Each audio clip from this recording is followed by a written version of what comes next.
An emblematic meaning, but it's not the one you thought it was, is it? No. I know, I'm just sure I do. I would love it to have been. It simply can't be. But we'll just look at it as it is. Anyone would have read it. And so I'm going to say it's worth £700. Oh, right. Well, that's a nice surprise. Thank you very much. Do you know, when I saw this, it took me straight to my childhood. Blake 7, Space 1999, all the classic shows. Are you a space?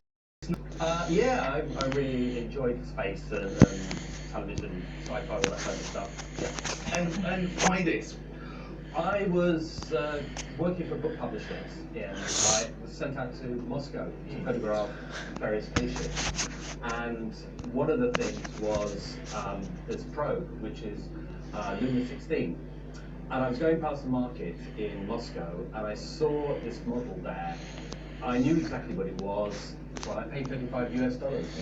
And did you think that was a lot, or? I thought it was an incredible bargain. So I thought it was a beautiful model. Exactly, that's the thing, it's just pretty. And cast in aluminium on this lovely Perspex stand, nicely engraved there. Have you found out what this engraving is? This was to one of the people who was very high up in the Politburo. His name was Victor Vasilievich Gresham. And he was one of the guys who was responsible for the making of machines. So he was partly responsible for making a lot of the Soyuz spaceships and various different probes that went to the moon. What happened was the Russians couldn't actually afford to send a man to the moon, but they desperately wanted to actually get some rock samples. So this is why they sent up this particular probe.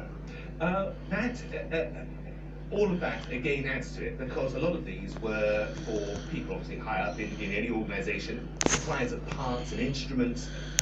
They were presented at it, so the higher up it gets up that food chain, Absolutely. the more exciting it becomes.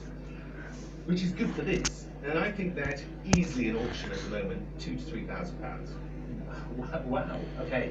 Thank you very much. It is so cool, it's a pleasure. Thank you, thank you. With that space age find, let's leave Item Moat for now and travel more than 300 miles north.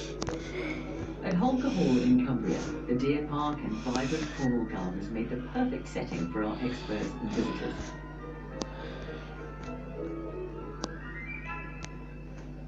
From glorious Technicolor to very severe and austere black and white here. Both of them different kinds of print, and both of them, I think, dating from just after the First World War. Does that fit with your family? It does fit with what I know about them, yes. I had this amazing granny who lived in South Africa, married to quite a well-off lawyer, and was still taught in art. And my knowledge is that she had a wonderful friend who was an artist called Teddy Wolfe, Edward Wolfe. The still life new painter.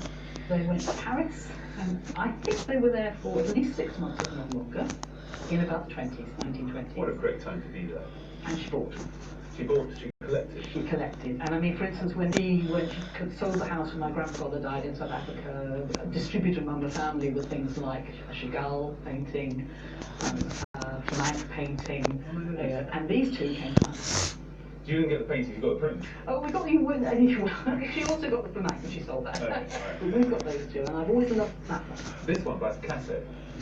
This is a very early print, isn't it? It was done when he was doing his Saltimbanque, which is French for acrobat, I think, series of circus performers.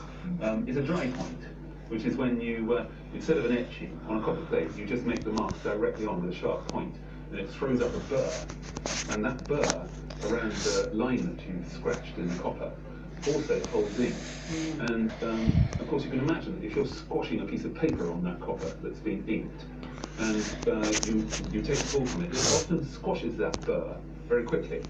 And so you see this sort of, the way the line is slightly fuzzy around here, and this sort of shading around the horse's head. Well, that goes very quickly.